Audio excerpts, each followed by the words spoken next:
السلام عليكم ورحمة الله وبركاته. ازيكم عاملين ايه؟ يا رب تكونوا بخير. معاكم نعمة الصديق. النهاردة زي ما انتوا شايفين هنعمل مع بعض طاجن البامية باللحمة.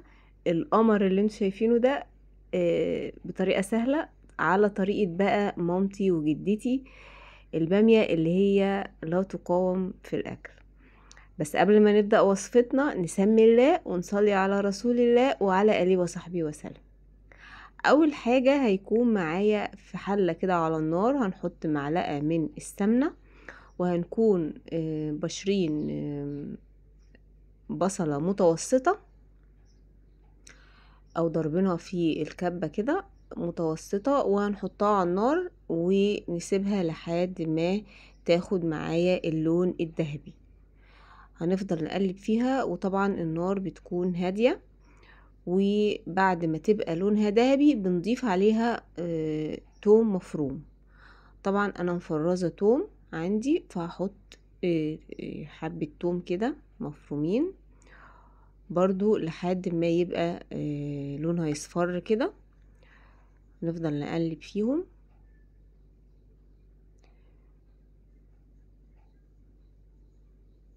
وبعد ما اللون بتاعي ياخد اللون الذهبي اللي انا عايزاه هحط عليهم طماطم انا عصراها في الخلاط،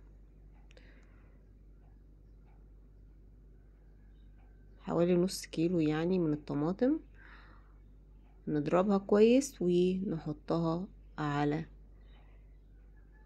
البصل بتاعنا اللي هو الذهبي والثوم، ونسيبهم بقى يتسبكوا، يعني هيشرب المية بتاعتهم ويبدأ السمنة تبان فيهم كده، يبقى هما كده استسبكوا. طبعا ده هيبقى على نار هادية، وهنغطيها كمان ونسيبها لحد ما تتسبك خالص. وبعد بقى ما تتسبك وتوصل للدرجة اللي انا عايزاها، هيكون معايا طبعا شوربة اللحمة. انا طبعا سلقة لحمة ودي الشوربة بتاعتها، وانا دايما بصفي الشوربة من اي حاجة، لاني بعملها ببصل وبحط لها توابل وكده وحبهان ولورا وكده، فلازم اصفيها قبل ما احطها على اي خضار. فابدا بقى احط الشوربه واسيبها لحد ما تغلي، واول ما تغلي هيكون عندي بقى ايه كميه الباميه اللي انا عايزه اعملها. طبعا دول حوالي كيلو ونص انا هعمل يعني. طبعا انتوا تقدروا تعملوا نص كيلو او كيلو حسب ما انتوا بتحتاجوا. آه، تكون مقمعينها بقى زي ما انتوا شايفين كده. انا بشيل الغطا بتاعها من فوق كده وبقطعها نصين. وطبعا دي صغيرة زي ما انتوا شايفينها، بحبها جدا البلدي. ونبدأ نحطها كده على الشوربة لحد ما اه تغلي معانا. هي بتاخدش وقت في السوا على فكرة. وبعد ما نحط الكمية كلها، كل ده بيبقى موطيين نار البوتاجاز معانا. هنسيبها بقى لحد ما تغلي كويس، تاخد لها غلوتين كده مع بعض حلو زي ما انتم شايفين كده. نبدأ نحط لها التوابل بتاعتنا. التوابل اللي هي معلقة فلفل اسود، معلقة شطة، توم مفروم، برضو لازم التوم تاني، وكمون ده اساسي، وفلفل اخضر سبايسي، وطبعا معلقة صغيرة من السبع بهارات. التوم يا جماعة اللي هو الني في الاخر ده بيدي طعم خطير للبامية.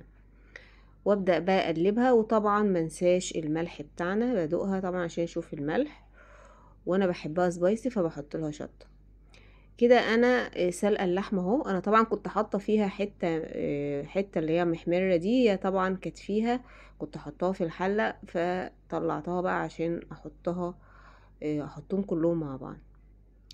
هياخدوا غلوه كده مع الباميه، ياخدوا من طعم الباميه يعني. وبعد كده هتعتبر هي كده استوت. طبعا انا ولادي كلوا منها قبل ما تكمل، يعني هي في الحالة دي استوت قبل ما احطها في الطاجن، هم خدوا منها. طبعا انا هحط في الطاجن بقى وهحطها في الفرن بس تاخد طعم الطاجن والفرن وتتحمر من الوش بتدي بقى شكل وطعم خطير جدا، عشان تكونوا عارفين يعني بتفرق معايا جدا لما بتتحط في الطاجن. عايزه اقول لكم ان الباميه دي لو باتت تاني يوم منها فبتبقى طعمها اجمل جدا على فكره، والمصريين بيبقوا عارفين الكلام اللي انا بقوله ده. كده هحطها كلها في الطاجن، وبعد كده هحطها ربع ساعة في الفرن لحد ما تاخد اللون بتاع الوش وتاخد من طعم الطاجن. بتفرق جدا جدا.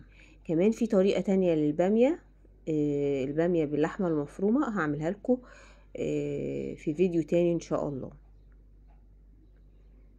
ابدأ كده بقى اظبط الطاجن معايا وهحط فيه بقية الكمية عشان احطهم في الفرن. شكلها روعة. لو وصلتوا لحد هنا متنسوش اللايك والسبسكرايب وتفعلوا الجرس لو كنتوا لسه اول مرة تشوفوه.